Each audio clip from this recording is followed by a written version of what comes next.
Silakan Ustaz, dibuka Ustaz. Pertama lagi Ustaz. Udah 7 orang. Silakan Ustaz. Assalamualaikum Ustaz. Assalamualaikum Pak Bakar. Waalaikumsalam Pak. Sehat Pak Alhamdulillah sehat. Alhamdulillah. Silakan Pak Ustaz, dibuka Pak Ustaz.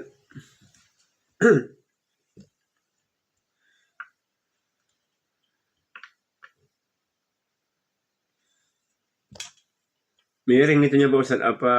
Apa itunya?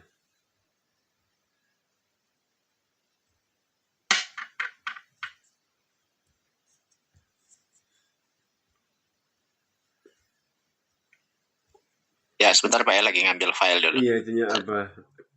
Video Ustaznya miring. Iya ya, bentar. Iya Ustaz.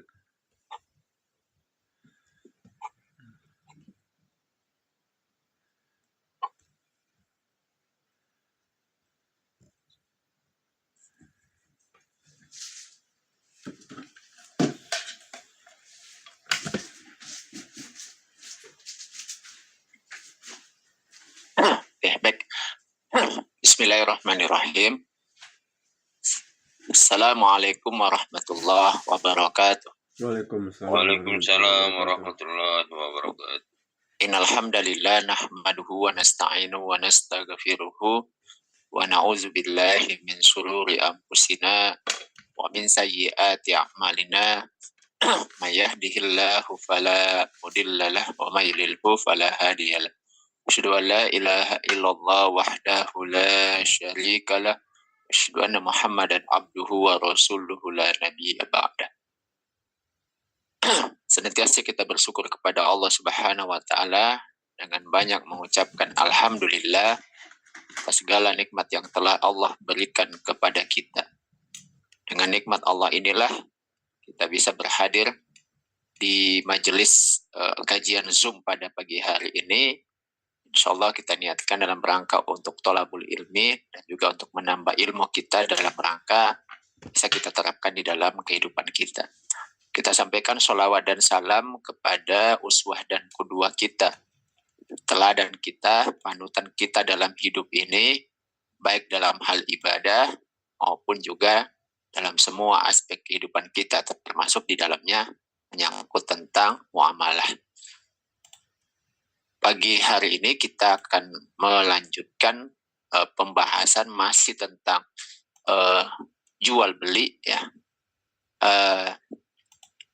Kita akan membahas salah satu bagian daripada pembahasan jual beli, yaitu tentang jual beli salam ya. Jadi kita sudah bahas bahwa ketika berlangsung jual beli maka barang itu sudah harus ada ya. Nah, tetapi kemudian ada pengecualian bahwa di dalam Islam ada akad di mana ketika berlangsung jual beli itu ada juga jual beli di mana ketika berlangsung transaksi barangnya belum ada. Nah, apa itu? Itulah jual beli salam. Satu lagi nanti ada jual beli secara istisna ya. Jadi jual beli di mana akan dipesan dulu untuk dibuatkan. Nah, nanti itu kita akan bahas berikutnya ya. Yang pertama dulu kita bahas dulu itu adalah jual beli dengan cara salam.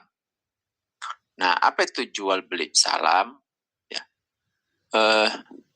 Jual beli salam, ya. Salam itu adalah assalamu ya, wa bai'u syai'in mausufin fi zimmati ila ajalin bisyai'in muajjalin ya. Jadi jual beli salam adalah bai'u syai'in. Jadi menjual sesuatu barang di mana mausufin fi zimmah. Jadi barangnya itu belum ada tetapi kita gambarkan sifat-sifatnya dan masih dalam tanggungan. Apa maksud dari dalam tanggungan? Maksudnya itu belum ada barangnya. Mari kita sebutkan ila ajalin bisyai'im muajjalin, hingga tempo tertentu dengan harga yang dibayarkan di depan. Nah, jual beli salam ini nama lainnya adalah jual beli salaf ya. nama lainnya. Salaf itu artinya yang mendahului. Kenapa? Karena dalam jual beli ini didahulukan bayar cash di depan, tetapi barangnya yang dibelakangkan. Nah, apa hukumnya melakukan jual beli seperti ini? Jual beli ini hukumnya adalah boleh atau mubah.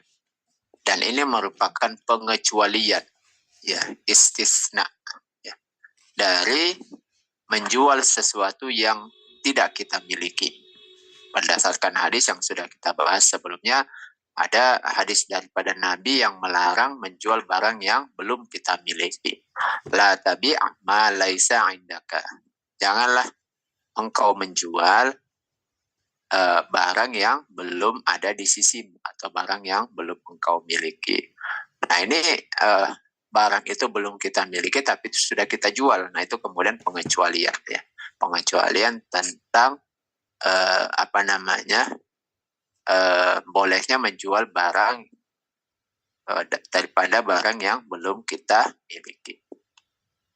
Nah,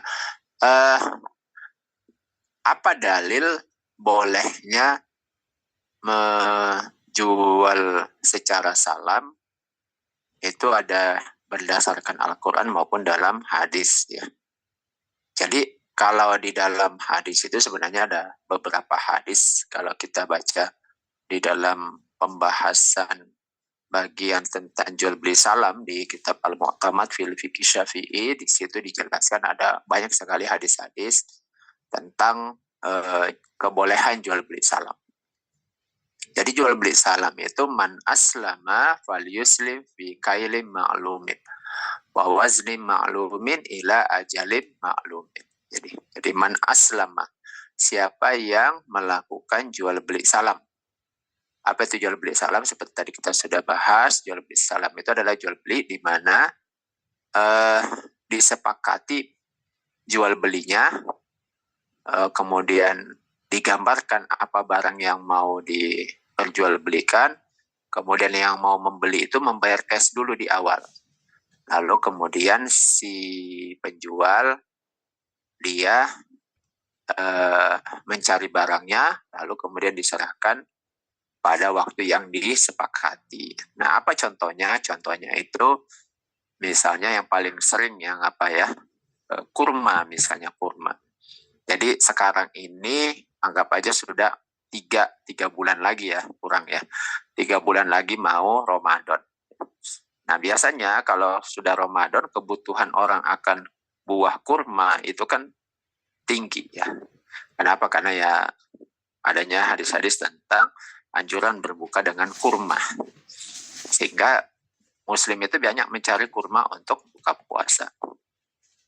Lalu kemudian ada seorang pedagang, dia butuh kurma, ya. Kurma, misalnya dia butuh, anggap aja 2 ton. Ya, 2 ton kurma. Nah, tapi dia datang kepada distributor, ya, agen besar, itu barang belum ada. Nah, tapi kemudian disepakati bahwa boleh pesan sekarang kurma, tapi nanti diserahkan di awal Ramadan misalnya, atau 1 minggu sebelum Ramadan. Lalu disepakati misalnya jenis kurmanya itu jenis kurma apa, ya, apakah kurma sukari atau kurma yang lain, atau kurmanya Nabi, ya, yang warna hitam itu, atau jenis kurma yang lain. Disepakati. Jadi ketika disepakati itu harus digambarkan sedetail mungkin, ya, barangnya apa dan seterusnya, ya. Nah, kemudian si pembeli itu membayar cash di awal. Kemudian si penjual lalu, ya, baru mencari barangnya setelah dibayar. Dia cari barangnya, lalu kemudian dihantarkan pada 1 minggu sebelum Ramadan sesuai dengan kesepakatan. Nah, itu menunjukkan bahwa barang baru diserahkan pada masa yang akan datang, tetapi transaksinya sudah dilakukan sekarang ini. Apakah itu boleh? Jawabnya boleh dengan dalil hadis ini salah satu. Jadi man aslama Fal yuslim fi kailin ma'lumin wa waznin ma'lumin ila ajalim ma'lum. Jadi barang siapa yang melakukan salam, maka hendaklah dia melakukan salam itu pada takaran yang diketahui dan timbangan yang diketahui hingga tempo yang diketahui. Ya. Nah, dari hadis ini itu termuat apa yang harus dilakukan oleh orang yang melakukan salam. Apa itu? Pertama, dia melakukannya pada takaran yang diketahui. Ya, jadi fi kailin maklumin atau waznin maklumin atau timbangan maklum. Nah, ini kalau yang disalamkan itu adalah makanan. Maka takarannya harus disepakati. Misalnya pesan kalau volume itu berarti dia dalam bentuk liter atau meter kubik dan seterusnya. Biasanya kalau pakai liter itu kalau di tempat lain orang biasa beras berapa liter, di tempat lain ada, atau tempat yang lainnya lagi beras itu biasa di dalam bentuk timbangan. Nah, itu tergantung kesepakatan. Bisa dalam bentuk volume, bisa berbentuk berat. Nah, kemudian kita baca di dalam hadis yang lain bahwa ketika Nabi itu sampai di Madinah, masyarakat di Madinah itu sudah terbiasa melakukan akad seperti ini. Ya, sudah terbiasa melakukan akad seperti ini, lalu kemudian Nabi mendiamkan. Nah, berarti ketika didiamkan itu termasuk bagian daripada sesuatu yang ditakrir. Takrir itu dilihat oleh Nabi, dikerjakan oleh orang lain, kemudian Nabi tidak melarang, berarti itu hukumnya boleh. Karena kalau dilarang oleh Nabi berarti itu, karena kalau dilihat oleh Nabi lalu kemudian itu tidak boleh, tidak mungkin tidak ditegur oleh Nabi. Tapi karena didiamkan dan itu kemudian bukan cuman orang lain, bahkan sahabat juga melakukannya, ya, maka kemudian itu hukumnya berarti boleh, ya, melakukan jual beli seperti ini. Nah, di hadis ini itu hanya disebutkan takaran dan timbangan. Nah, tapi juga nanti akan berlaku pada di dalam kitab fikih itu disebutkan bahwa penyebutan ini tidaklah membatasi, ya, tidaklah membatasi bahwa hanya pada barang yang bisa ditakar dan ditimbang saja. Ya, tapi juga pada barang-barang, kalau di dalam hadis itu bahkan juga dilakukan pada kain, ya, kain. Tetapi hendaknya kembali kepada yang disebutkan di atas tadi, sesuatu yang maklumin. Jadi sudah digambarkan di awal. Misalnya pesan kain berapa meter, dengan jenis kainnya terbuat dari apa, misalnya terbuat dari wool atau terbuat dari katun, ya, dan seterusnya. Semakin detail spesifikasinya, apalagi diperlihatkan contoh barangnya, lebih bagus, ya. Kalau sekarang ya nanti pakai gambar, ya kan, atau video ditunjukkan, oh seperti ini barangnya. Semakin detail semakin bagus, ya. Jadi yang dipentingkan itu adalah penggambarannya, penjelasan secara detail. Nah, ini dari sisi dalil kebolehan, ya. Nah, kemudian apa syarat sahnya, ya? Nah, karena ini termasuk jual beli, ya, termasuk jual beli, maka rukun-rukun jual beli itu sama dengan juga rukun-rukun pada salam, karena termasuk bagian daripada jual beli. Nah, apa rukunnya? Sama saja. Rukunnya itu adalah yang pertama ada dua pihak yang bertransaksi, ya, ada dua orang yang bertransaksi. Kemudian ada barang yang ditransaksikan. Kemudian ada sigot atau ijab dan qabul daripada orang yang bertransaksi tersebut. Jadi dua orang yang bertransaksi ini sama dengan jual beli, ya, syaratnya bahwa dia haruslah orang yang sudah balik dan berakal, sehingga dia itu orang yang bisa memilih untuk melakukan transaksi dan dia bukanlah orang yang dipaksa. Nah, itu yang kita sudah bahas sebelumnya kan dalam rukun jual beli. Kemudian berikutnya menyangkut tentang kemarin yang dimasukkan ini belum? Kesepakatannya, menyangkut tentang kesepakatannya, kita sudah bahas bahwa itu haruslah ada namanya ijab dan qabul. Supaya apa? Supaya ijab dan qabul itu menjadi pembeda, ya, menjadi pembeda daripada akad-akad yang lain. Ya, apakah jual belinya? Kenapa? Karena ketika melakukan transaksi jual beli itu kita sudah bahas juga sebelumnya bahwa bisa cash, baik barang maupun harga, ya sama-sama cash. Yang beli itu bawa uangnya, yang jual ada barangnya, maka mereka sama-sama cash. Atau bisa juga ada barangnya tetapi pembayarannya belakangan secara cash, atau pembayarannya belakangan tetapi pembayarannya dicicil, ya, dicicil. Bisa bayar sekarang dulu berapa DP, lalu kemudian berapa per bulannya atau mungkin per minggunya. Nah, itu dari mana kita tahu bahwa seperti itu ketentuannya? Itu dari ijab dan qabulnya. Ya. Nah, kemudian menyangkut tentang objek atau barang yang disalamkan atau dijual belikan secara salam, ya, itu yang pertama bahwa barang objek salam itu haruslah diketahui dengan jelas, ya, atau sesuatu yang maklum sifatnya. Nah, apa itu sifatnya? Tentu saja takaran dan timbangannya. Misalnya satuannya harus jelas berapa kilogram, berapa ton, dan lain sebagainya. Dalam jual beli ini harus jelas seperti itu. Kemudian barangnya itu termasuk sesuatu yang dihitung, ditakar dan ditimbang. Ya, contohnya gula, ya, beras, dan lain-lain sebagainya. Nah, salam itu tidak boleh dilakukan pada barang yang tidak dihitung, ditakar, dan timbang. Itu misalnya tanah, bangunan, mobil, hewan tunggangan, dan lain sebagainya. Meskipun nanti kalau kita baca kitab fikih ada juga ulama yang semuanya, ya, tapi pada umumnya itu memakai pendapat karena berdasarkan pada hadis tadi itu hanya pada barang ini saja, ya, barang yang ditakar, ditimbang, dan dihitung.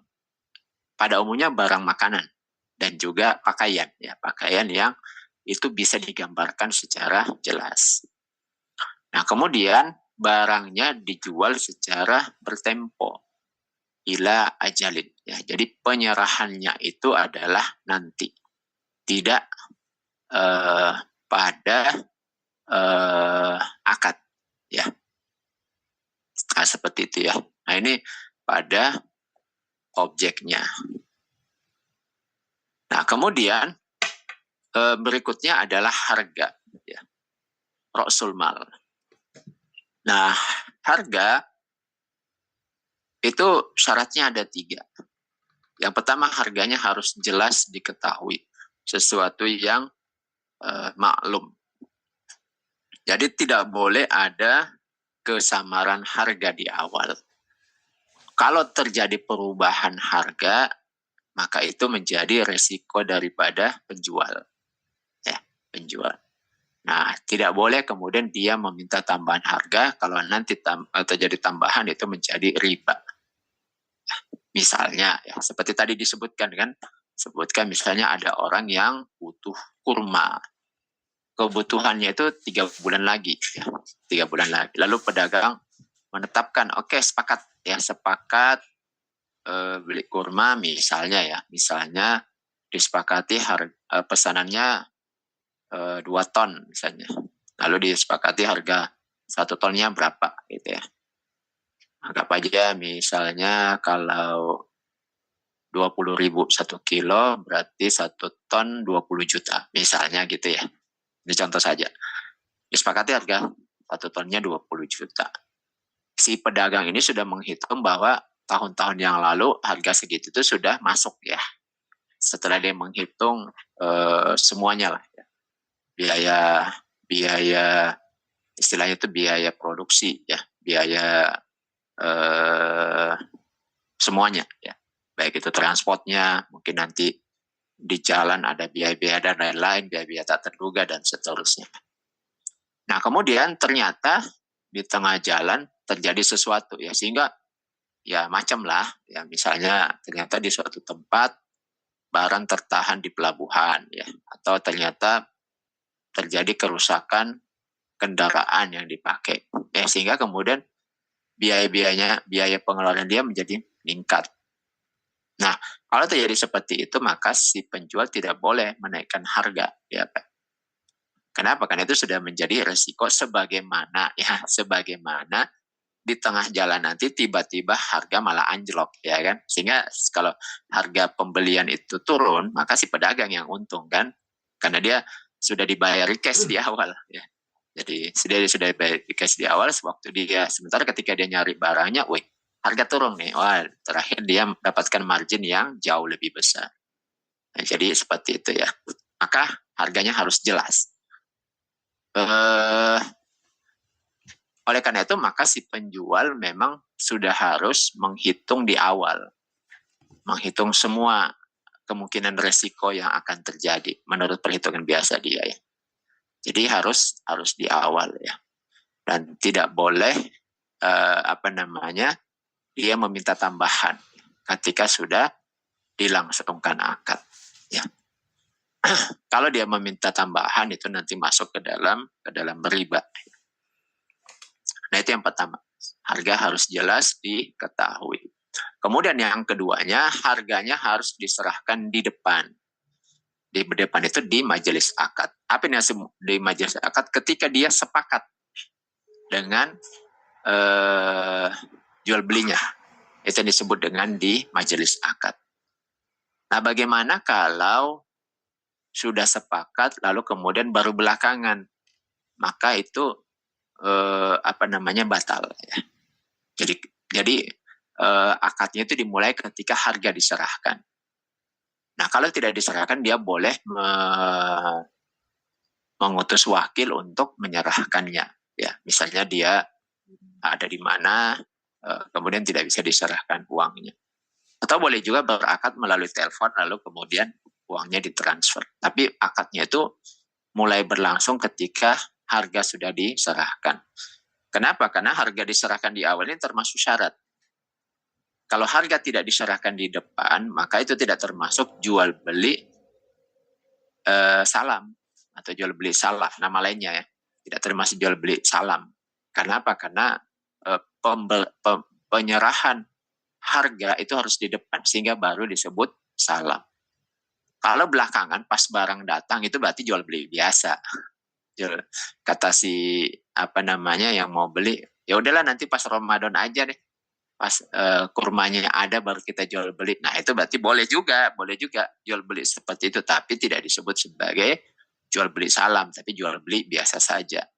Dan kalau seperti itu berarti nanti aja disepakati harganya, ya tidak bisa ini, karena masih banyak kemungkinan kan terjadi. Jadi disyaratkan harga harus diserahkan di depan. Nah, kenapa harus diserahkan di depan? Itu oleh para ulama itu dijelaskan. Inilah salah satu solusi yang diberikan oleh Islam bagi orang-orang yang mau berdagang, punya skill, punya kemampuan, tetapi tidak punya modal. Tetapi dia dipercaya orang, gitu ya. Jadi bukan cuma sekedar punya skill, punya kemampuan, terbukti dia pandai berdagang, tapi juga harus dipercaya orang. Karena ini kan dikasih dananya di awal. Nah, gitu ya. Jadi itu solusi dari Islam buat mereka yang memiliki kemampuan ini. Nah, kemudian harganya tidak mengalami goban fahishi. Apa itu goban fahishi? Jauh lebih tinggi atau lebih rendah dari pasar. Nah, bagaimana kalau terjadi seperti itu? Maka jual beli itu dibatalkan dulu, ya. Nah, jual beli dibatalkan dulu, baru kemudian dibuat akad baru. Ya, misalnya ternyata setelah disepakati berapa nih harga kurmanya, misalnya 30.000 sekilo. Ternyata ada kurma yang sama ya di daerah itu juga, maka harganya jauh lebih rendah atau lebih tinggi, maka si pembeli boleh mengajukan pembatalan ya. Jadi dibatalkan dulu jual belinya, baru kemudian dibuat akad baru dengan harga yang disepakati. Nah, seperti itu. Nah, apa standarnya lebih tinggi, lebih rendah? Ini memang mengikuti harga pasar. Ya. Berapa persen? Nah, ini apa ya? Kalau di masa Utsmaniyah, ya di masa Khilafah Utsmaniyah itu pemerintah membuat macam-macam ya. Jadi makanan, kalau saya tidak salah itu sekitar 30%. Pakaian berapa persen? Itu biasanya pemerintah membuat supaya harga pasar itu tidak terlalu tinggi, tidak terlalu jauh, tidak terlalu rendah. Jadi dibuatkan ini sebagai standar, tidak terjadi namanya goban pahisi. Goban pahisi artinya ini penipuan yang sangat keji. Kenapa? Karena orang menjual harganya terlalu mahal atau terlalu murah supaya dia jatuhkan harga. Seperti itu. Boleh dikasihkan DP dulu, Ustaz? Nah, boleh ke DP kalau dia akadnya salam, tidak boleh, Pak. Harus cash kalau salam. Ya. Kalau dia DP boleh, tapi berarti jual belinya jual beli biasa. Nah, seperti itu, ya. Oke, baik, Bapak, Ibu yang dirahmati Allah, ini sebagai pendahuluan ya untuk materi ini, jual beli salam. Selanjutnya silahkan kalau ada yang mau didiskusikan, kami buka sesi diskusi, mungkin melalui Pak Pakar ya. Ya, Ustaz. Silakan Pak Pakar Baik, Ustaz. dipandu diskusinya. Syukur Pak Ustaz. Baik Bapak ya, kita punya waktu lebih kurang 25 menit lagi. Langsung saja yang mau bertanya, kami persilakan. Dibuka mikrofon. Baik Pak Ustaz, Assalamualaikum warahmatullahi wabarakatuh. Salam Pak. Waalaikumsalam warahmatullahi wabarakatuh. Ya, silakan Pak. Pak Natar. Maaf Pak, mau nanya ini Pak. Terima kasih Pak Bakar, alhamdulillah. Maaf Ustaz, ini mengenai masalah jual beli salam ini Ustaz. Iya. Nah, ketika harga sudah disepakatin, ternyata kemudian harga naik melambung tinggi Ustaz, setelah misalnya harga disepakatin. Harga naik melambung tinggi, sehingga merugikan si penjual gitu. Iya, betul. Atau misalnya begitu sudah harga disepakatin, ternyata harga turun gitu, sehingga merugikan si pembeli gitu. Itu macam mana akad kemudiannya itu Ustaz, atau hukum jual belinya Ustaz? Iya. Kalau terjadi Assalamualaikum warahmatullahi wabarakatuh. Waalaikumsalam warahmatullahi wabarakatuh. Iya, jadi kalau misalnya terjadi seperti itu, maka kalau terjadi kenaikan harga berarti kan merugikan penjual. Maka dia harus menyampaikan kepada pembelinya untuk kemudian membuat akad baru. Jadi tidak boleh dengan akad yang sama lalu meminta kenaikan harga. Jadi kalau misalnya dia mau harganya naik karena sudah rugi, harus membuat akad yang baru, Pak. Jadi yang lama dibatalkan dulu, lalu kemudian dia akad baru. Kalau sudah seperti itu, maka hak daripada pembeli itu untuk mau menerima atau tidak. Ya. Kalau dia tidak mau, maka berarti akad dibatalkan, uang dikembalikan. Seperti itu, Pak. Jadi tidak boleh akad yang sama lalu dia meminta tambahan. Jadi pilihannya ada dua, ya. Pilihannya ada dua. Yang pertama, akad yang sama tetap berlangsung, ya. Lalu kemudian ya dia mengalami kerugian. Atau yang kedua, akad itu dia stop. Ya, dia stop lalu kemudian dia minta dibatalkan akad. Lalu ya dia minta dibuat akad yang baru kepada pembelinya. Kalau pembelinya tidak mau, berarti itu tidak boleh dipaksa, Pak. Karena itu sudah konsekuensi daripada jual beli salam. Berarti dia harus mengembalikan dana daripada si pembeli. Nah, seperti itu. Demikian juga sebaliknya, ya sebaliknya. Jadi sebaliknya itu adalah ketika sudah disepakati salam, si pembeli lalu kemudian mencari barangnya, ternyata tersebar tuh informasi bahwa ternyata harga sedang turun yang sejauh-jauhnya ke bawah, ya kan, sangat rendah harga. Maka si pembeli ini ya, waduh, ini kalau mau dijual ulang ya rugi nantinya. Maka dia boleh mengajukan untuk kemudian dibatalkan akad. untuk membuat akad baru dengan harga baru. Jadi tidak boleh dengan akad yang sama dia kurangi harganya. Kenapa? Karena ya tadi, jadi meminta penambahan harga atau pengurangan itu nanti masuk ke dalam, kalau penambahan harga itu nanti masuk ke dalam riba, Pak. Karena masih akad yang sama kan dia meminta penambahan. Jadi kalau ditanya apa solusinya seperti tadi ya. Minta dibatalkan akad lalu membuat akad yang baru. Oh iya. Ya, Pak. Oh, nggak termasuk risiko aja tuh Ustaz. Kalau memang dibatalin lagi itu kan jadi nggak konsisten dengan akad awal gitu Ustaz. Ya, itu sudah tadi jadi risiko baik harganya naik atau turun, itu kan risikonya penjual dan pembeli Ustaz. Iya, betul. Itu tadi makanya saya bilang itu sudah menjadi risiko ya. Jadi kalau dia mau mempertahankan kepercayaan pembelinya, dia tetap lanjutkan. Kenapa? Karena kan jual beli itu biasanya tidak berlangsung satu kali kan. Bisa berulang, kadang dia untung, kadang juga dia rugi ya. Tapi pembelinya punya kepercayaan yang kontinu ya, seperti itu. Nah, seperti itu, Pak. Kalau dikembalikan uangnya, pembeli nggak mau, dia tetap ada gitu kan. Nah, gitu berarti. Berarti itu akan menurunkan kepercayaan daripada pembelinya nanti. Iya, nah gitu Pak. Jadi pelanggan tidak terjaga. Nanti pelanggan bilang, waduh nggak usah lah sama dia lagi. Cari yang bisa menjamin gitu. Iya, apalagi kalau yang dibawa itu dia menjual ulang Pak. Itu biasanya harus dijaga. Nah gitu Pak. Iya Ustaz. Ya silakan yang lainnya. Gitu Pak Nazar ya. Ya Pak Bakar. Ya Pak Nazar. Makasih Pak. Ya, jual beli salam ini biasanya di gimana ya. Pak? Oh maaf Ustaz, berarti seperti yang ditanyakan Pak Junaidi, risiko berarti dalam hal ini saya simak, berarti Islam benar-benar menjaga jual beli salam antara pembeli dan penjual ya Ustaz ya. Betul. Menjaga apa mereka, apa keselamatannya, apa namanya. Betul. Karena ada terjadi naik harga bisa dibatalkan dengan membatalkan jual beli yang awal, kemudian disepakati harga baru. Kalau terjadi harga lebih murah lagi, berarti dibatalkan jual belinya, dibikin jual beli yang baru. Berarti kan menguntungkan, kita sama-sama menguntungkan. Betul. Berarti alhamdulillah Islam menjaga ini Ustaz ya tentang jual beli kita ini kan. Masya Allah, barakallah. Iya. Atau kembali ke akad awal dengan menanggung resiko karena mau menjaga ini kan, menjaga pelanggan. Nah, bisa juga begitu, Pak. Iya Ustaz. Iya. Tapi saya kira sama-sama nggak ada dirugikan ini Ustaz kan misalnya. Kan? Tidak ya kan uangnya kembali. Iya, artinya buat akar baru lah kita, ini rupanya kemahalan. Oh iya, cocok. Banyak kemurahan buat akar baru lah kita lagi ya. Harganya sekian jadinya gitu kan. Jadi lama-lama nggak ada yang rugi Ustaz kan gitu. Betul. Iya.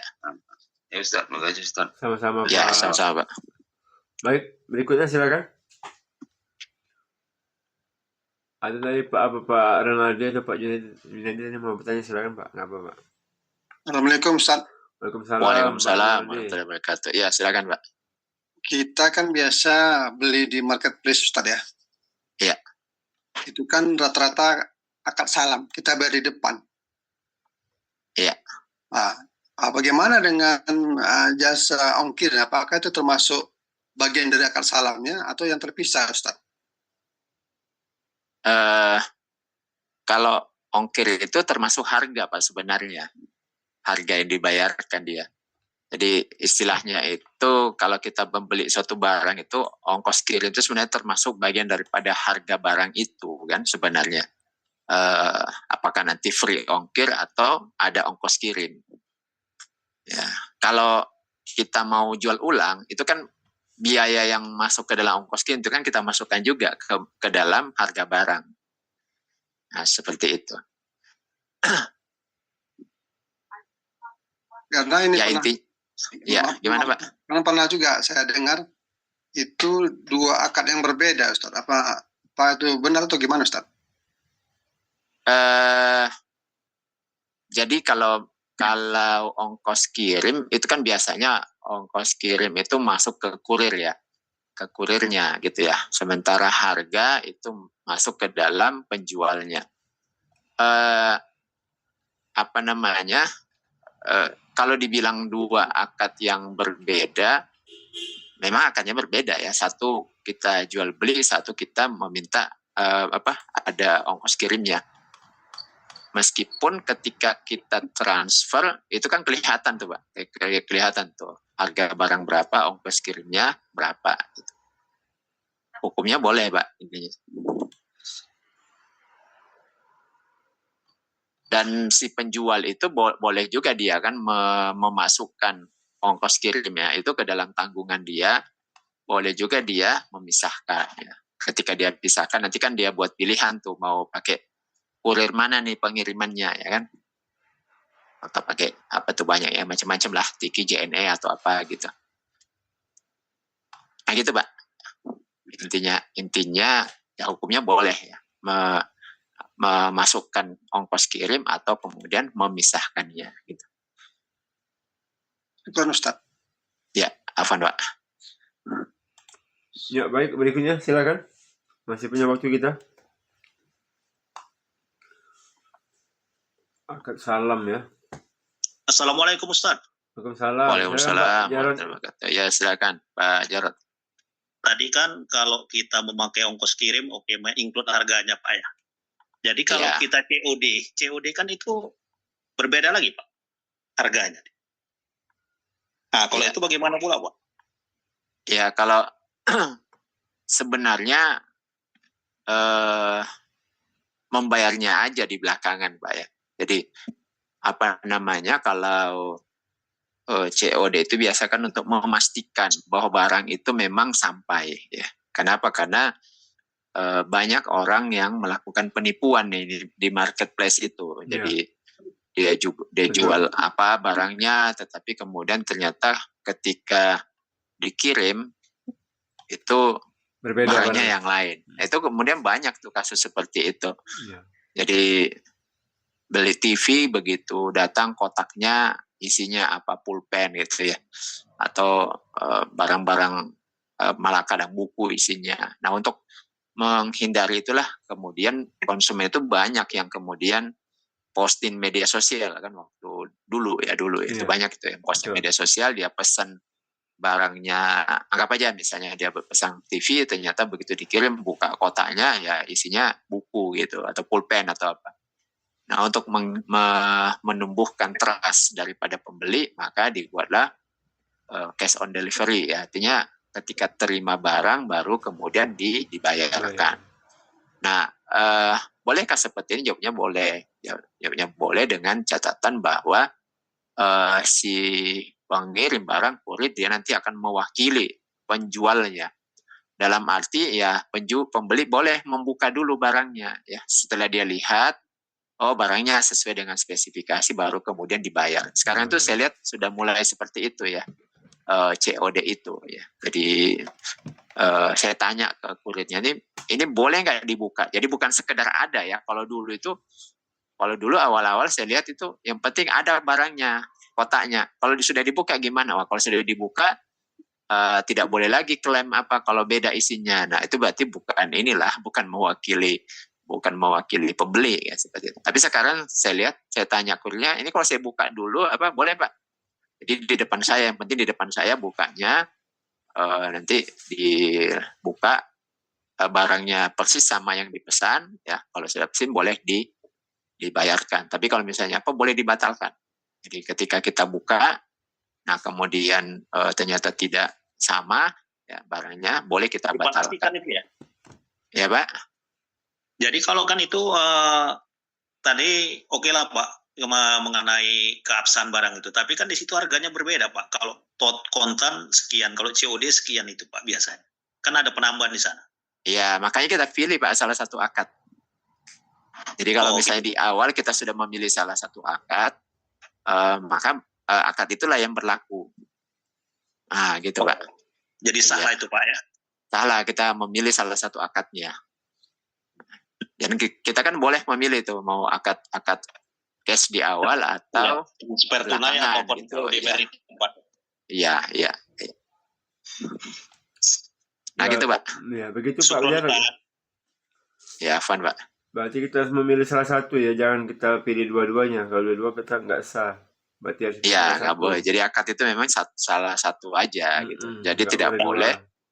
dalam satu akad itu 2 transaksi. Jadi satu aja yang dipilih.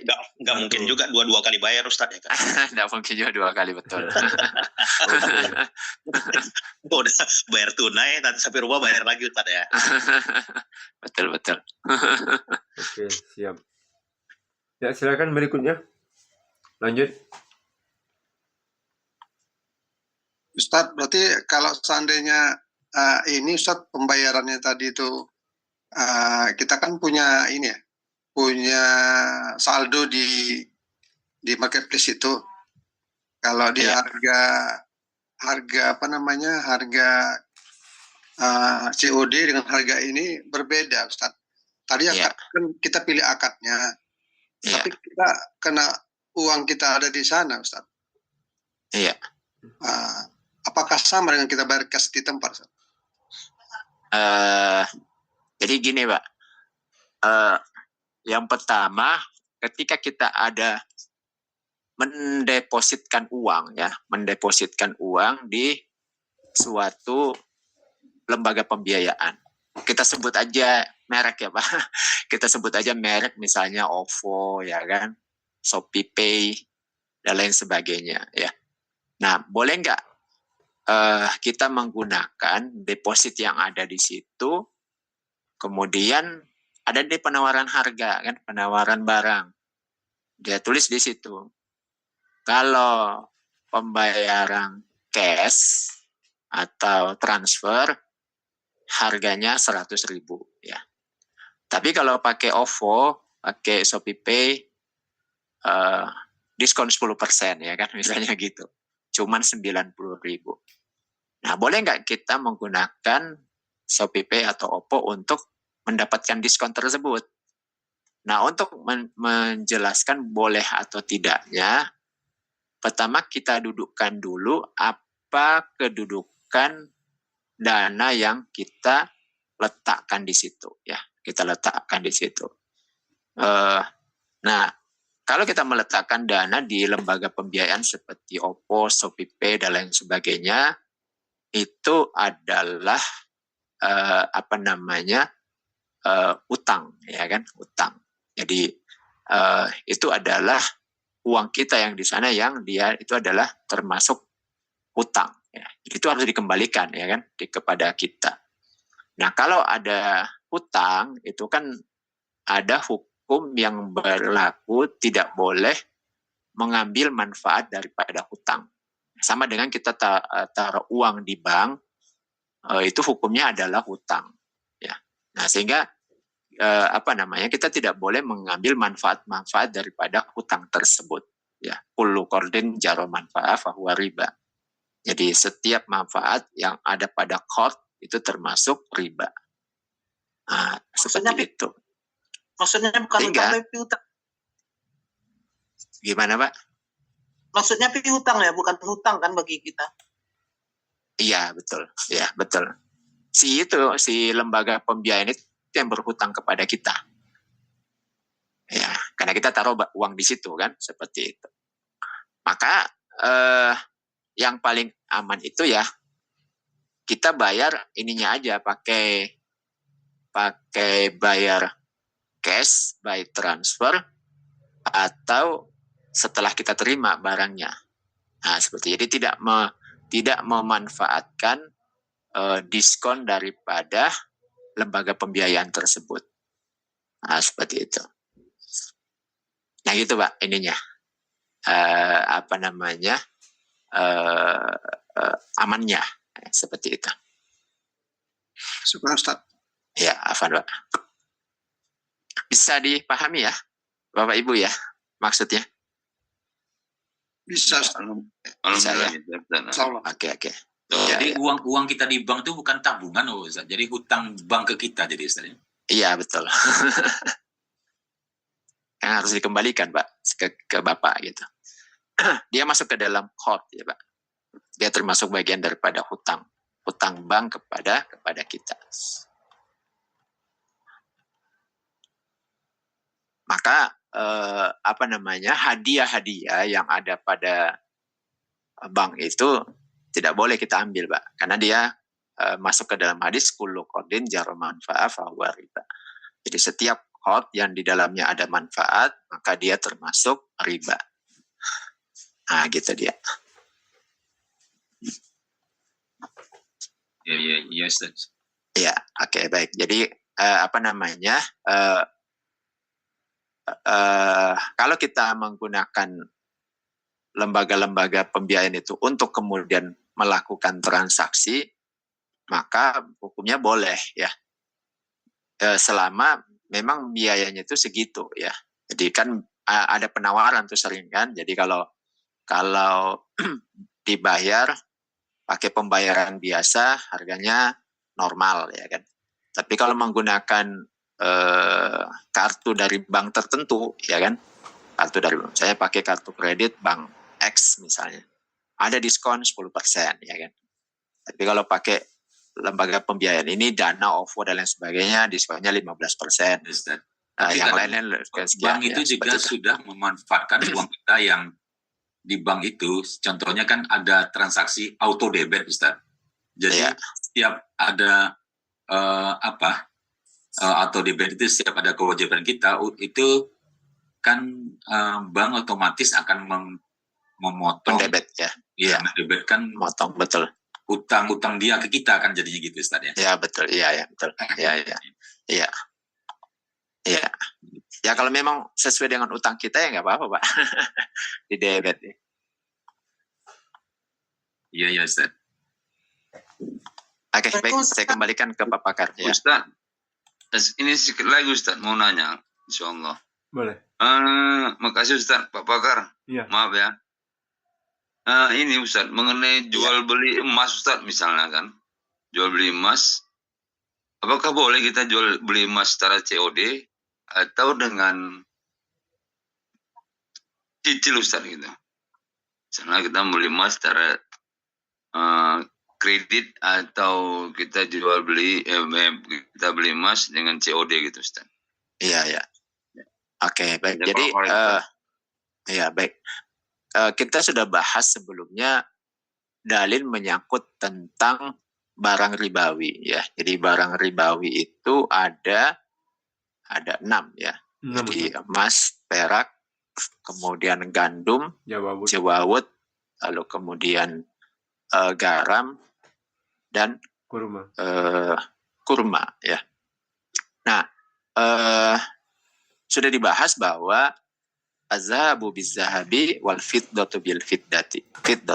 Jadi mislan bi mislin, sawaun bi sawain. Yadan biyadin. Jadi kalau melakukan transaksi emas maupun perak itu harus yang pertama mislan bi mislin. Jadi haruslah setara ya. Jadi emas 2 gram ya harus ditukar juga dengan 2 gram yang lainnya. Kemudian harus yadan biyadin, harus cash Pak. Jadi tidak boleh dikreditkan. Nah, begitu aturan syariatnya. Jadi jual beli emas itu termasuk barang ribawi, tidak boleh, harus cash dan tidak boleh dikreditkan. Lalu kemudian juga dia harus yadan biyadin, artinya cash and carry. Jadi begitu dikasih uangnya langsung diserahkan barangnya. Jadi tidak boleh ada jeda di dalamnya. Dan itu memungkinkan kalau dilakukan secara offline, ya offline. Kalau online itu tidak memungkinkan. Lalu apa solusinya kalau kita mau lakukan secara online? Itu solusinya adalah kita mengirim wakil. Misalnya kita tertarik nih dengan emas yang ada diiklankan, modelnya cantik, tapi penjualnya di Jakarta. Nah, bagaimana solusinya? Solusinya berarti kita cari teman yang ada di Jakarta untuk kemudian mewakili kita membeli itu. Dia yang kemudian bertransaksi secara cash, lalu kemudian emas itu dikirim ke kita, ke Medan misalnya atau ke tebing ya kan, dikirim pakai pengiriman seperti itu. Nah itu Pak, solusinya. Nah ini pendapat yang kami ambil. Meskipun saya baca-baca di internet itu ada yang berpendapat membolehkan ya, dengan mengkiaskan emas itu bukan sebagai barang ribawi tetapi sebagai barang dagangan. Ya. Ada yang berpendapat seperti itu. Ya namanya fikih ya banyak saja pendapat. Tapi kalau kami ditanya, kami mengambil pendapat yang tetap mendudukkan emas itu sebagai barang ribawi. Mau dijual belikan dengan rupiah, dengan dolar, maupun dengan sesama emas, terikat dengan hadis tadi. Jadi haruslah cash dan juga serah terimanya di tempat. Ada seperti itu. Sehingga ya, tidak memungkinkan untuk kemudian ditransaksikan secara online, kecuali ada wakil kita di sana, ya, ada wakil kita yang kemudian kita percaya untuk melakukan transaksi lalu kemudian dikirim kepada kita. Nah sebenarnya ada juga sekarang yang membuat seperti itu. Saya lihat wakil itu disiapkan oleh si penjual. Nah tentu saja dia carilah orang-orang yang bisa dipercaya, itu kemudian wakil yang dia tunjuk itu kepada dialah kita bertransaksi. Nah, tentu saja kita kasih ujroh kan, kasih upah ya, upah sebagai wakil kita. Jadi kita upah dia untuk melakukan transaksi kepada si toko yang ada misalnya di kota yang lain. Nah itu hukumnya boleh, berarti kan dia mewakili kita transfer uang ke dia, lalu dia yang mentransaksikan, kemudian dia sudah beli, lalu kemudian dikirim kepada kita. Nah itu boleh Pak, hukumnya seperti. Tapi kalau misalnya online, kami masih mengambil pendapat yang mensyaratkan harus secara cash. Apakah boleh COD? Jawabnya, kalau yang COD itu adalah wakil, ya, wakil dari pembeli. Jadi misalnya toko emas ini dia di Jakarta, lalu dia punya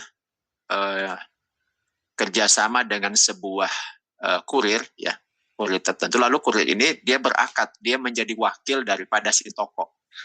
Dia berakad dengan si toko, dia menjadi kurir.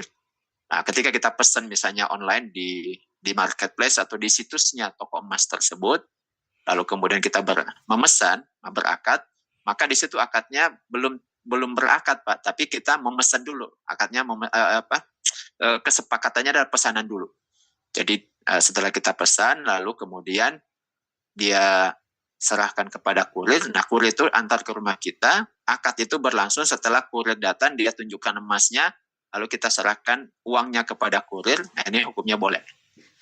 Jadi akadnya pada saat kurirnya datang di rumah kita, baru kita berakad di situ. Nah, ini hukumnya boleh kalau seperti ini. Nah, kalau ada toko emas yang membuat inovasi seperti itu, ya itu jadi solusi, ya, Pak. Jadi solusinya adalah dia bekerja sama dengan sebuah kurir. Nah tentu saya kurir ini dia sewa kan, dia sewa, boleh jadi harganya lebih mahal karena yang dibawakan emas. Nah, dialah yang menjadi wakil daripada si toko emas yang ada di Jakarta. Dia hantarkan emas itu ke rumah kita. Nah kita bertransaksinya dengan si kurir mewakili daripada toko emas yang ada di Jakarta. Nah ini kalau disebut COD ya memang COD kan, tapi hakikatnya adalah akad yang baru berlangsung setelah barang datang. Nah, seperti itu, Pak. Kalau seperti itu hukumnya boleh lah. Jadi solusinya tadi dua, kita yang mengirimkan wakil, teman kita di Jakarta untuk bertransaksi dengan toko emas yang di sana, atau toko emas yang mengirimkan wakilnya datang ke rumah kita untuk bertransaksi dengan kita. Nah gitu Pak, ya. Wallahu a'lam. Begitu ya Pak Nantar ya? Ya baik Ustaz. Alhamdulillah. Alhamdulillah. Jelas Pak ya? Berarti itulah Ustaz ya, kalau hukum jual beli ini, apa yang katakan Rasul dan Umar bin Khattab harus betul-betul dipahami Ustaz ya. Masya Allah. Betul Pak. Karena barang kali. ribawi ini memang sangat riskan Pak ininya, menimbulkan perselisihan. Assalamualaikum Itu Ustaz. Iya. Izin Ustaz, menyambung daripada pertanyaan tentang COD tadi. COD emas tadi Ustaz. Kalau COD kurirnya Ustaz seperti yang COD yang seperti yang barang yang apa ini Ustaz, yang tidak langsung dari toko bisa Ustaz? Barangnya apa Pak ini? Iya, Emas tadi ya? Emas tadi Ustaz. Ya, itu Emas tadi kan tadi, sudah disyaratkan bahwa emas itu kan dia harus yadan biadin Pak. Yadan biadin itu artinya ketika dibayarkan barangnya juga diterima. Nah berarti kalau orang yang mengantarkan itu adalah wakil daripada si pemilik barang. Nah, jadi sama aja kalau misalnya Pak Matondang itu di Brastagi. Kemudian ada toko emas di Medan ya, toko emas di Medan. Bapak lihat-lihat tuh situs toko, ada nih cantik nih. Nah, lalu kemudian mau ngasih hadiah ke istri misalnya kan. Kemudian Bapak telepon tokonya di Medan. Nah, toko di Medan ini boleh saja mengirimkan wakilnya. Siapa itu karyawannya kan? Dihantarkan emas itu ke rumah Pak Matondang, dia datang ke rumah Bapak ya. Lalu kemudian setelah di rumah Bapak baru bertransaksi, berakad jual belinya di situ. Nah, gitu. Jadi Ya, itu baru namanya ya dan biadin. Nah, gitu, Pak. Artinya Ustaz kan kurir dari toko pemilik toko langsung, Ustaz. Kalau Iya. kurir dari yang seperti barang COD yang lain ini kan bukan dari tokonya langsung, Ustaz. Nah, makanya siapa berakad, Pak? Kalau misalnya dia ada berakad bahwa dia menjadi wakil, bukan sekedar tukang antar, itu hukumnya boleh kalau dia ada akad. Kan akad, Pak, yang membedakan. Kalau tidak ada akad, berarti tidak boleh. Nah, gitu, Pak. Oh, iya, Ustaz. Terima kasih. Iya, oke, baik. Jadi sebenarnya kan kalau kita menyerahkan barang ke orang, akadlah yang membedakan kita kasih itu untuk apa kan? Apakah mau dipinjamkan, atau diberikan, atau disuruh antar aja, atau yang lainnya. Akadlah yang membedakannya. Meskipun perbuatannya sama. Nah, gitu. Terima kasih, Ustaz. Ya Ustaz, Ya, Assalamualaikum Ustaz.